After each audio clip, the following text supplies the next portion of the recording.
existen muchos tipos de linfoma, por lo que es necesario que médico y paciente conozcan muy bien el nombre y apellido de su enfermedad. Para hablar de este tema, quiero invitar al doctor Carlos Fernando Gómez, médico hematólogo en el Centro para Tratamiento sobre Cáncer CETIC en Bogotá. Bienvenido, doctor. Bueno, buenas tardes. Para mí es muy gratificante estar acá con ustedes y agradezco profundamente la invitación a la Fundación. El objetivo de esta charla es tratar de ser muy didácticos y que ustedes entiendan cómo hacemos el proceso de diagnóstico y de clasificación de los linfomas, porque pues algunas veces el proceso puede llegar a ser un poco dispendioso, un poco complejo, no solo para ustedes, sino también para nosotros, por todo lo que representa y por, digamos, de cierta manera, la complejidad de la enfermedad. Entonces, mi nombre es Carlos Fernando Gómez, yo soy hematólogo, actualmente estoy trabajando en la Fundación CETIC y este es el contenido de la charla. Entonces vamos a hablar de qué es el sistema inmune, cómo está compuesto, el nombre y apellido de los linfomas y por último el diagnóstico y clasificación de los mismos. Esta infografía es tomada del Instituto Nacional de Cancerología. Y acá podemos ver, pues, a grosso modo, cómo tenemos una clasificación de linfomas grande, de los linfomas Hodgkin y los linfomas no Hodgkin. Podemos ver las estadísticas en Colombia. Sabemos que de cierta manera se presentan más casos, algunas veces en hombres más que en mujeres. Hay factores de riesgo ya muy establecidos para ciertos tipos de linfomas. Sabemos que de cierta manera no todos los linfomas son iguales y tal vez la invitación en ese aspecto es que algunas veces cuando vamos a clasificar al paciente, por eso tenemos que hacer muchos exámenes y por eso tenemos que hacer muchas preguntas y por eso tenemos que ser de cierta manera tan incisivos en cuanto a todos los antecedentes y demás, porque toda esta información nos va a dar información muy, muy valiosa que al final de cuentas nos va a ayudar a un mejor proceso de diagnóstico. Entonces, pues para entender de dónde vienen los linfomas y después hablar de la clasificación de los mismos, pues tenemos que entender cómo funciona el sistema inmune. Entonces, el sistema inmune, para que lo entendamos todos, pues es el encargado de defendernos frente a, digamos, el entorno externo y frente a infecciones de cualquier índole y demás. Pero también cumple un papel muy importante en la inmunovigilancia del cáncer. ¿A qué me refiero? Nuestro sistema inmune funciona como un reconocimiento. Lo que tenemos son células que son capaces de reconocer qué es extraño y qué es propio. Y cuando una de nuestras células propias cambia porque pues comienza a expresar otro receptor o presenta algún cambio específico, pues el sistema inmune en su naturaleza es capaz o debería ser capaz de reconocerlo. Pero ¿qué pasa con el cáncer? Pues que en definitiva el cáncer es muy inteligente, las células de cáncer son muy inteligentes y son capaces de generar mecanismos para que el sistema no lo reconozca. Entonces se pierden esos mecanismos de regulación. Cuando hablamos digamos, del sistema inmune, ¿qué tenemos? Tenemos muchos órganos, hay unos órganos que decimos que son primarios, otros secundarios, más adelante se los explico con más detalle, pero ¿qué tenemos? Tenemos nuestra médula ósea, tenemos el vaso, tenemos el timo y los ganglios están, digamos, en todo el cuerpo. Los ganglios cumplen funciones muy importantes, porque ahí es donde nuestros linfocitos o una de las células del sistema inmune son capaces de madurar y hacer sus procesos de crecimiento, por decirlo así, se vuelven grandes, se vuelven adultos y van a poder cumplir nuestras funciones. Cuando miramos los ganglios linfáticos, pues podemos hacer la analogía como las troncales de Transmilenio. Entonces, cada ganglio vendría a ser una estación de Transmilenio, como para que me entiendan, ¿sí? Más o menos para que digamos, nos pongamos en contexto. Entonces, les estaba hablando de los órganos linfoides. Sabemos que esta gráfica puede ser un poco compleja, pero al final lo que quiero que vean es que tenemos órganos linfoides primarios, órganos linfoides secundarios.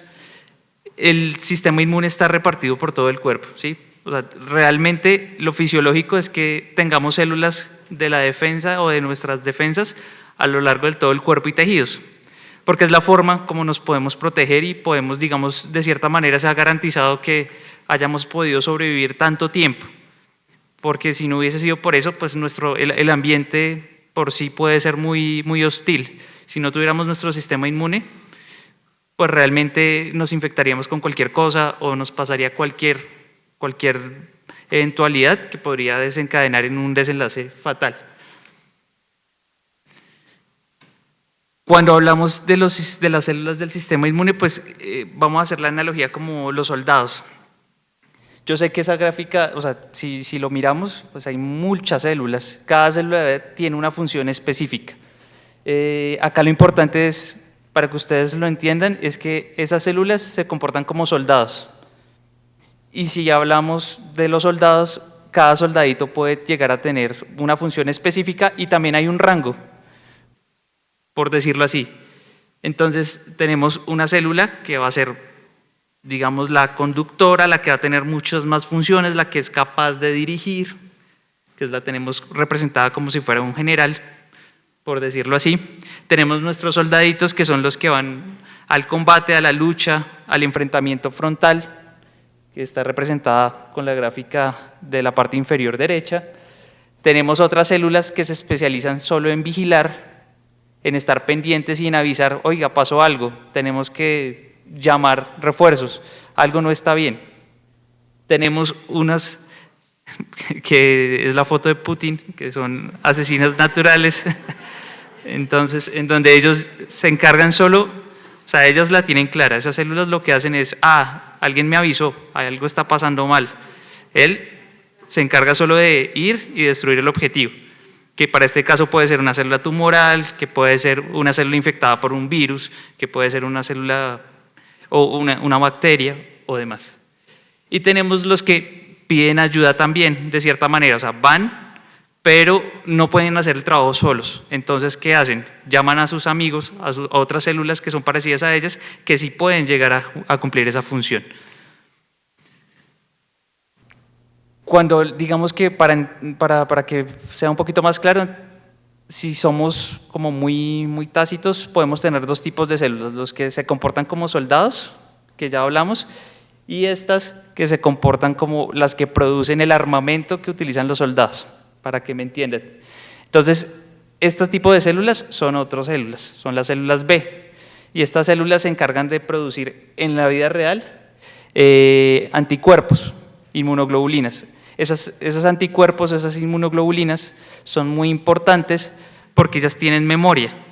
Cuando me refiero a que tienen memoria es que yo me expongo de primera vez o por primera vez a algo que es diferente o que es externo a mí o que yo no había tenido contacto previamente. Lo que va a pasar es que mi sistema inmune es tan inteligente que es capaz de robarse un pedacito de esa sustancia, de esa partícula o de ese virus, introducirlo y generar y presentárselo a estas células para que ellas al final produzcan sustancias químicas que cuando yo tengo contacto otra vez con esa sustancia sean capaces de reconocerla rápidamente y a partir de ese reconocimiento el sistema se active completamente y sean capaces de eliminar digamos a lo que me he expuesto otra vez. Entonces, siguiendo el hilo conductor, pues sabemos que en este escenario ya estamos hablando desde las celulitas que son capaces de producir sustancias que me defienden. Y si hacemos la analogía como estamos, a lo que veníamos, pues serían como producir las armas o el armamento de nuestros soldados. Entonces, acá está un poquito otra vez, digamos también explicado, arriba. Así es como se ve una inmunoglobulina, digamos en la vida real, pero está simulado, y vemos cómo es capaz de atacar a nuestro organismo invasor. Les pongo ahí las granadas que serían como el armamento. Pero estas celulitas que les digo también tienen la capacidad de volverse como veteranos. y cuando se vuelven veteranos pues tienen más experiencia, y cuando tienen más experiencia son capaces de reaccionar de una mejor manera cuando se exponen a esto. El proceso de maduración de un linfocito es extremadamente complejo. Solo les pongo esta gráfica como para que se hagan una idea de cuán complejo es el proceso, y que de cierta manera todos estos procesos ocurren en el ganglio. Lo normal es que mi linfocito vaya a su estación de Transmilenio, como les dije en la analogía, y ahí haga una serie de procesos supremamente complejos para que se vuelva una célula madura y una célula que es capaz de cumplir su función. Pero en ese proceso, o a lo largo de todo ese proceso, pues ¿qué pasa? El linfocito tiene que estar cambiando su ADN, ¿sí? Se tiene que estar replicando, o sea, generando células, expandiéndose y demás, y algunas veces lo que pasa es que ahí se ganan mutaciones, y puede ser porque entonces ahí en ese punto exacto, no lo sabemos, el linfocito cambia, y cuando cambia ya pierde el control de su replicación, o sea, ya no es capaz de decir yo paro acá, yo no voy a tener más células hijas, sino que continúa, y ahí en ese proceso es donde comienzan a crecer los ganglios. Es muy importante que cuando miramos un ganglio, si digamos hacemos un cortecito de un ganglio y se lo mandamos al patólogo, pues él lo que va a ver es la gráfica que ustedes ven a su derecha. Y el ganglio tiene varias partes. Tenemos la zona del manto, tenemos digamos ya en la parte central tenemos una zona clara, una zona oscura. Lo que ha pasado también algunas veces para nombrarle el linfoma es en dónde se presentan esos cambios, o en dónde es que se pierde el control, o el linfocito pierde el control de su reproducción y se vuelve patológico. Algunas veces, pues, no sé si hayan pacientes con linfoma de células del manto, pero pues cuando yo tengo un linfoma de células del manto, el proceso ocurre en la zona del manto del ganglio. Entonces, por eso pues también les traigo esa imagen. De cierta manera es importante tenerlo en cuenta, aplica muy específicamente para el linfoma de células del manto, porque hay una zona muy específica en el manto en donde solo se produce la mutación, digamos los linfocitos patológicos, en ese caso ahí, en esa zona, pero para los otros linfomas, pues en lo que ven que dice el centro germinal, pues puede ser en cualquier sitio. Ahora el linfocito T.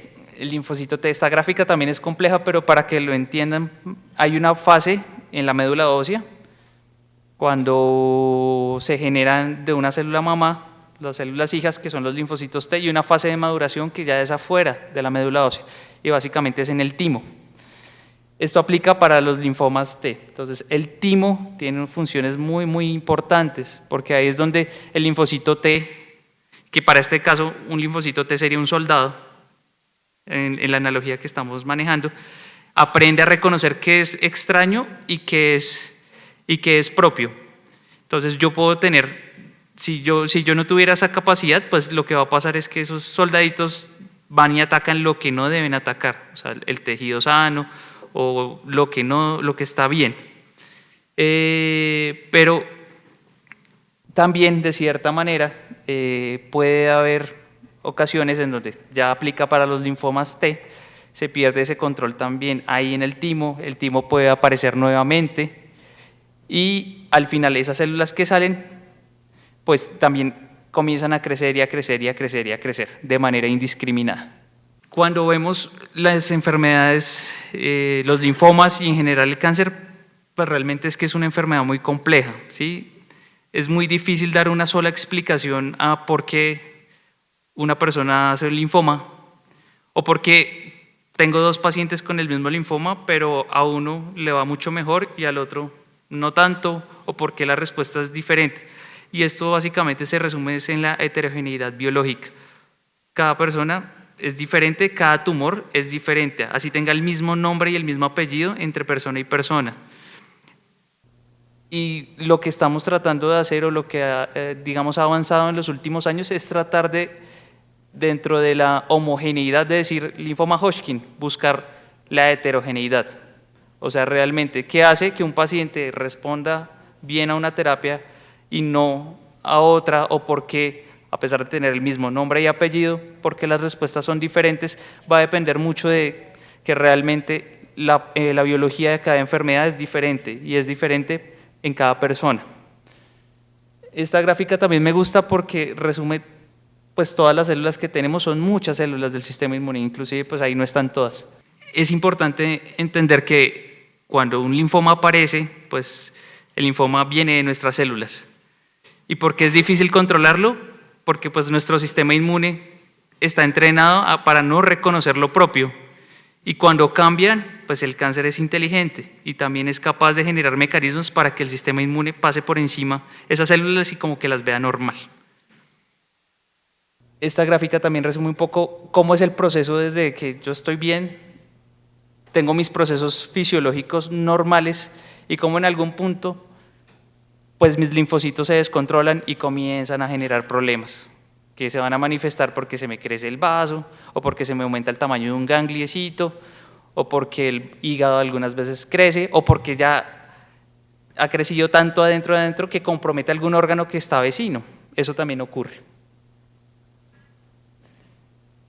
Entonces, ¿cuál es el nombre y cuál es el apellido? Y pues yo digamos que esta diapositiva la modifiqué y es difícil solo darle un nombre y un apellido a los linfomas. Es posible que tengan nombre, un apellido, otro apellido, inclusive hasta 3 apellidos y pues ahí podríamos seguir. ¿Esto de qué nos habla? De que pues la enfermedad es compleja, de que las clasificaciones existen, son importantes, pero estas clasificaciones pueden ir cambiando en el tiempo. A medida que conocemos más de la enfermedad, que conocemos más de la biología de la enfermedad, es posible que podamos clasificarlas de una mejor manera. Pero hasta el momento, y con lo que llevamos, decir que yo tengo un linfoma Hodgkin o no Hodgkin, pues puede ser poquito.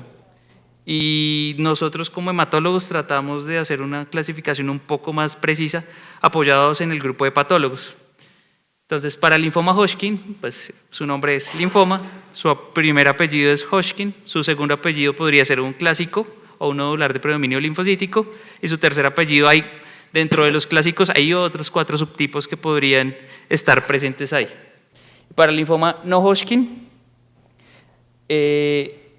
nos toca mirar de qué célula es el problema, si es de la célula que produce el armamento, o sea, los linfocitos B, o si la célula que produce los soldaditos, que serían los linfocitos T. Y ahí, a partir de eso, se desprende una clasificación enorme.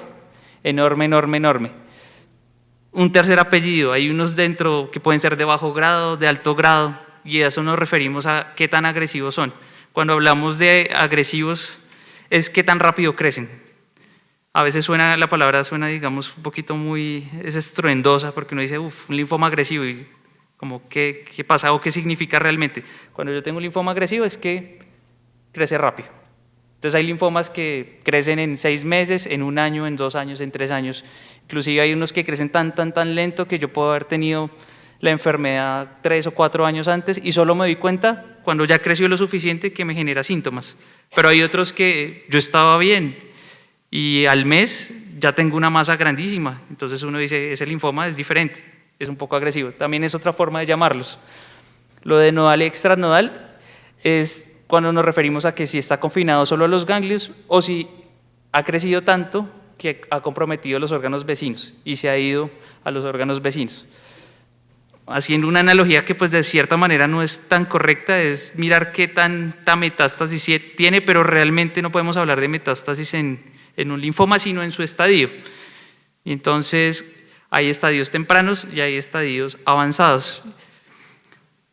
Siempre uno ve, digamos que los pacientes se preocupan mucho pues, por el estadio y pues sí, de cierta manera, pues tener un estadio avanzado puede hacer que yo responda un poquito menos a la terapia, pero no tiene la misma connotación que un linfoma, que un tumor sólido, porque por lo menos si yo tengo un cáncer de pulmón y está metastásico al cerebro, pues yo sé que la posibilidad de meterlo en remisión o llegar a una curación como tal, aunque el término de curación es difícil de utilizar, son muy bajitas, mientras que en los linfomas puedo yo tener un estadio avanzado, pero yo lo puedo tratar y digamos que hay posibilidades de que la remisión sea digamos, duradera en el tiempo, dependiendo pues de cada caso y demás. Pero es como para que me entiendan que algunas veces tener digamos, un estadio avanzado puede que no sea lo que signifique lo mismo a tener un tumor de próstata estadio 4 o un tumor de páncreas estadio avanzado con metástasis. Es diferente, inclusive pues algunas veces hacemos cambios en el tratamiento, pero en otras ocasiones pues los tratamos igual, sea un estadio pues avanzado o un estadio temprano. Eso sí, pues ya depende y hay que individualizar el caso. Entonces, ¿cuántos linfomas hay? Y es una pregunta bien complicada de responder. Esta es solo una parte. Esta es una clasificación, la clasificación pues, por la cual nos basamos, que es de la Organización Mundial de la Salud, que se actualiza cada 4 años. Y cuando vemos, miren todo el tipo que hay, todos los tipos de linfomas que hay. Y eso que solo saqué los T, o sea, los linfomas que vienen de los soldaditos, no de los linfomas que vienen de los que producen el armamento. Entonces, llegar a un diagnóstico certero en nuestros pacientes no es fácil y requerimos de un trabajo enorme mancomunado, incluyendo patólogos y todo el servicio de citotecnología y todas las personas que ven las láminas y demás. Inclusive entre patólogos, algunas veces el diagnóstico es difícil. ¿Por qué? Porque entre subtipos de linfomas T se pueden parecer y los detalles los puede hacer cosas muy sencillas, cosas muy simples, hallazgos que debe ser uno muy minucioso a la hora de tratar de descubrirlos. Entonces, la verdad es que es difícil hacer el diagnóstico. O sea, desde la parte como hematólogos, lo que vemos es que, claro, casi siempre nuestros pacientes llegan porque doctores, que tengo un ganglio y me empezó a crecer, o me empieza a doler el abdomen y cuando le hago una imagen tiene una masa y demás. Lo que hacemos en su primera instancia es tratar, pues bueno, puede ser un linfoma, ¿no? Hay que mirar, pero pues el diagnóstico se debe hacer sí o sí con una biopsia. Ya vamos a hablar también un poquito de la biopsia. Pero haciendo la biopsia, el proceso que hay que hacer para llegar a un diagnóstico certero también es muy complicado. Y dependemos 100% de todo nuestro grupo de apoyo, porque pues solos no podríamos hacer tampoco el diagnóstico. Entonces, cuando hacemos el diagnóstico, ¿en qué nos basamos? Bueno, los síntomas, hay muchos síntomas, digamos, lo que conocemos como los síntomas B, que es lo que está estudiado, lo que está referido en la literatura y lo que los pacientes nos dicen. ¿Cuáles son los síntomas B? Pues casi siempre los pacientes con linfoma pierden peso, ¿cierto? Se sienten cansados, se sienten mal, como fatigados, hacen fiebre, sudan en las noches, sudan bastante en las noches y por eso siempre preguntamos eso en la consulta. Cuando tenemos un paciente con sospecha de linfoma, pues le preguntamos, ¿has tenido alguno de estos síntomas? O cuando están en el seguimiento y digamos ya han sido tratados y están en remisión, pues siempre les preguntamos porque pues si llegase a llegar a aparecer un síntoma de estos nuevamente es una señal de alarma, hay que buscar qué está pasando.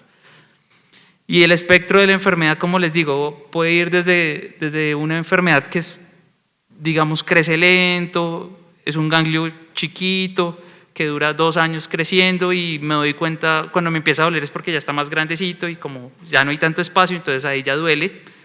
Al caso como el de la foto, en donde es un linfoma muy agresivo que a la vuelta de 2 o 3 semanas es capaz de crecer mucho, desfigurar el cuello, cambiar la forma, inclusive crece tanto que se ulcera y se necrosa. Pues no hay forma de hacer diagnóstico de linfoma si no hacemos una biopsia y eso es muy importante. O sea, digamos que el diagnóstico de linfoma, para darle el nombre, para darle el apellido, por lo menos el primer apellido y el segundo apellido, requerimos de un diagnóstico de un estudio de patología. Y es muy, muy importante tenerlo en cuenta. O sea, nosotros como hematólogos no podemos decirles, es que tienes tal linfoma o tienes otro tipo de linfoma sin una biopsia. Con respecto a la biopsia, que me gustaría decirles que tenemos varios tipos de biopsias, ¿sí? Tenemos la que es Trucut, que es con una aguja, que es gruesita, que es hueca, entramos y hacemos como un pellizquito y lo que quede dentro de la aguja, pues ese es el tejido. Tenemos biopsia incisional, tenemos biopsia excisional, y si ustedes se dan cuenta, ahí se esquematiza bien cuál es la diferencia entre una y otra. En la incisional solo saco un pedazo también, en la excisional saco todo, hablando del ganglio. ¿Por qué es importante para nosotros definir el tipo de biopsia? Porque para los patólogos es mucho mejor y es mucho más fácil tener el ganglio completo. O sea que si nos preguntan a nosotros como hematólogos qué preferimos, pues que nuestro paciente tenga una biopsia excisional, ¿sí? Y todos los pacientes deberían ser llevados a una biopsia excisional y no una incisional o un TruCut. Hay casos especiales, ¿no? Hay casos en donde lo único que tenemos es un tejido que es de difícil acceso, en donde no se puede operar, donde no podemos llamar al cirujano, donde el cirujano realmente dice que el riesgo de operarlo es muy alto. Entonces, pues, optamos por utilizar otras técnicas. Pero en principio, el mejor material se obtiene de una biopsia excisional. Y eso es por eso es que a veces siempre nosotros peleamos y decimos, no, pero es que, o el radiólogo dice, no, yo le puedo hacer un TruCut, pero es que tal vez el TruCut no nos sirve porque el patólogo requiere ver todo el ganglio, porque algunas veces los cambios del linfoma son tan sutiles que solo cambia la arquitectura del ganglio, cambia la forma, o se ven unas células muy chiquitas. Entonces puede que si yo hago un TruCut o una biopsia incisional que solo saco un pedacito, pues no estoy viendo todo y quedaron células por fuera y no soy capaz de realmente ver la relación que tienen las células con todo su entorno y no llegar a un diagnóstico certero. ¿Qué ve el patólogo? Pues esta es una imagen de una neoplasia. Son muchas células y dentro de los estudios que deben hacer ellos y que nos ayudan a nosotros muchísimo es hacerles marcadores, lo que ustedes han escuchado de la inmunistoquímica. Entonces, ¿qué pasa? Pues cada célula expresa sus receptores en la superficie, para que me entiendan. Entonces, ¿nosotros qué hacemos? Utilizamos una sustancia que colorea esos receptores y miramos la intensidad de la expresión de esos receptores que se correlaciona directamente con la intensidad del color que tenemos, ¿sí? Entonces, a mayor expresión, pues se va a ver más negrito. A menor expresión, no se ve muy clarito. Entonces, ¿el patólogo qué ve? El patólogo ve las células en el microscopio con su tincioncita normal y adicionalmente le hace esos marcadores. ¿Por qué? Porque con esos marcadores yo puedo saber, vea, ¿será que es que tiene marcadores de célula T o marcadores de células B? O no, puede que tenga un marcador B que se está expresando de manera aberrante, que no se debería expresar. O sea, son muchos detallitos que hay que hacer. Y por eso, pues claro, para poder llegar a hacer esto necesitamos una buena muestra. Por eso la biopsia es tan importante, porque si yo tengo una muestra muy chiquita, pues el patólogo no es capaz de hacer todas las tinciones que debe hacer.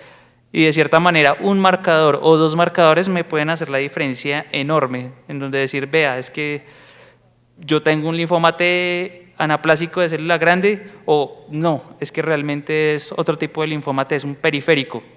El diagnóstico lo hacemos realmente pues con esos marcadores. Esto también es como el patólogo, o sea, el patólogo también tiene otras formas de identificar dónde está el compromiso y se puede comprometer de manera difusa, se puede comprometer de manera nodular, se puede comprometer solo la zona del manto y eso también es importante para ellos. O sea, el mensaje que les quiero dejar claro es que no podemos hacer un diagnóstico de linfoma y no podemos clasificar un linfoma sin una biopsia. Y la biopsia es tan importante que por eso tratamos de hacerla o preferimos la biopsia en donde se saca todo el tejido y no se saca un pedacito, porque eso nos va a permitir hacer muchos más estudios. Bueno, un poquito una parte con respecto a investigación, realmente pues ese es el futuro, ¿sí? ¿Qué ha pasado con la enfermedad o qué es capaz de cambiar la historia natural de una enfermedad? Conocer su biología. Si nosotros sabemos por qué pasan las cosas o cuáles son las mutaciones específicas o cómo es el comportamiento de tal enfermedad, de cierta enfermedad, eso nos va a poder generarnos preguntas y preguntas de investigación que pueden ser contestadas más adelante y va a generar y va a apoyar la investigación y de cierta manera el desarrollo de nuevos medicamentos. Por eso la investigación es tan importante. Y cuando uno cree y piensa en investigación, uno dice eso debe ser muy complejo, o sea, tengo que tener una infraestructura grandísima y pues tal vez no, o sea, se puede empezar con cosas pequeñas, como nada más por conocer cómo es nuestra población. Nosotros pues nos basamos mucho en estudios que son del extranjero y en donde cuando uno mira la representación de pacientes de Latinoamérica o de nuestra etnia, pues realmente es baja, O sea, realmente necesitamos conocer nuestra población, porque no somos iguales a los asiáticos, no somos iguales a los pacientes europeos. Y eso puede llegar de cierta manera, a tener repercusiones en cómo se comporta la enfermedad, si es más agresiva o si tal vez se comporta de una mejor manera, o inclusive porque algunos tratamientos sí les sirven a ellos y a nosotros no. Entonces la investigación es muy importante. Y pues una forma también de hacer investigación es tratar de cierta manera, pues, esto es de donde yo trabajo, tratar de hacer investigación translacional. Para que me entiendan, más o menos es tratar de, con preguntas o con la investigación del laboratorio, resolver problemas de un paciente en la clínica. Y esto, pues para poder hacer esto se necesita mucha infraestructura y pues la idea es que estamos en camino de tratar de consolidar eso, no solo en nuestra institución, ojalá en muchas otras del país, idealmente en el país, en general, pues. ¿Qué es importante? Pues la forma como se maneja digamos, la investigación o se está tratando de hacer investigación en CETIC es cuando yo tomo la biopsia del paciente, pues una parte de ese tejido se va a quedar, digamos, de cierta manera guardado en un biobanco. ¿Eso qué nos va a permitir? Que cuando un paciente más adelante o cuando, digamos, de cierta manera lleguen nuevos medicamentos o en algún punto digan, puede que esta molécula sirva para tratar este tipo de linfoma o este tipo de cáncer, podamos utilizar esas células. Y en el laboratorio, en principio, que es donde nace todo, tratar de mirar si realmente sirve o no sirve. Y a partir de ahí comenzar a hacer hipótesis y comenzar a diseñar más estudios y tratar de resolver nuevas preguntas. Pues realmente ustedes son lo más importante para la investigación y ustedes, o sea, la investigación se hace por ustedes y para ustedes, porque si ustedes no autorizaran, digamos, utilizar los tejidos, si ustedes no estuvieran de acuerdo en incluir sus datos, pues tampoco podríamos hacer.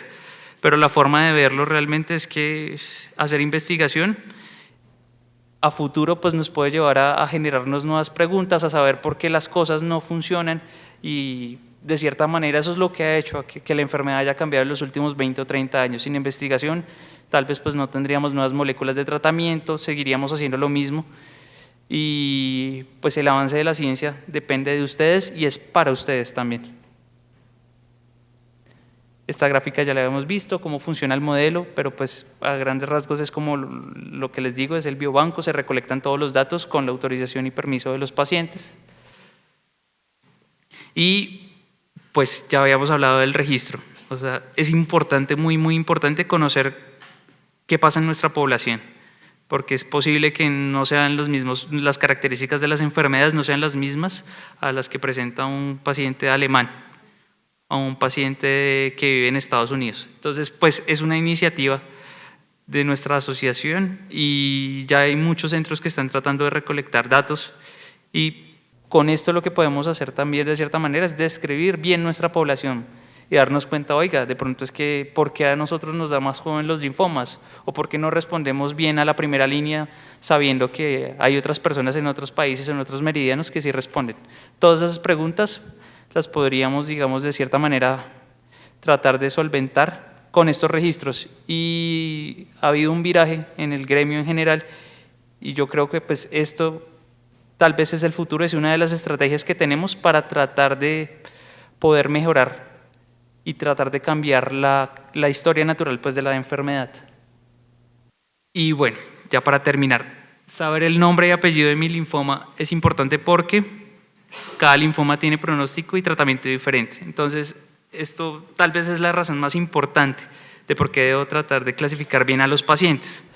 Porque no es lo mismo tener un linfoma B a un linfoma T de entrada y dentro de los B no es lo mismo tener un B difuso de célula grande a tener un manto.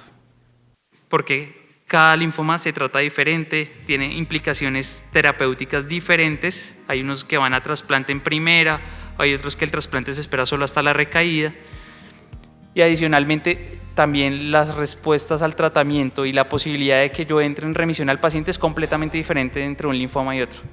Realmente se pueden llamar igual, yo puedo decir linfoma no Hodgkin, pero entre los no Hodgkin tengo muchos tipos y cada paciente, dentro de, inclusive con dos pacientes, aunque dos pacientes tengan la misma enfermedad, la respuesta puede ser diferente y es porque es muy heterogéneo.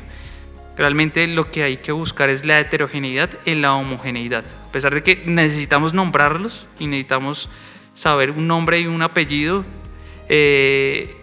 la única forma de tratar de poder cambiar la historia natural de esta enfermedad es tratar de buscar lo diferente dentro de lo que es igual, porque eso es lo que nos va a dar el punto de partida para decir, oiga, tal vez los pacientes responden porque en su biología algo cambia y este no lo tiene. Y a partir de eso se van a poder hacer avances y avances y avances y posiblemente diseñar nuevos medicamentos y demás. El proceso es muy largo, es dispendioso.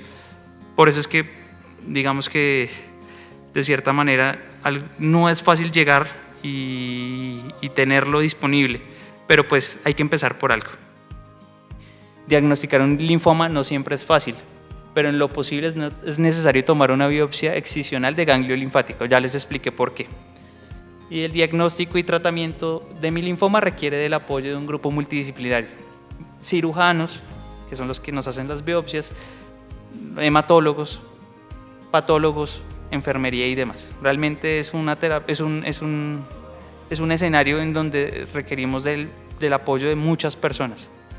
Pero pues vamos al mismo punto, esto es por ustedes y para ustedes. Bueno, ya para terminar, esta es la foto de nuestro centro y muchísimas gracias.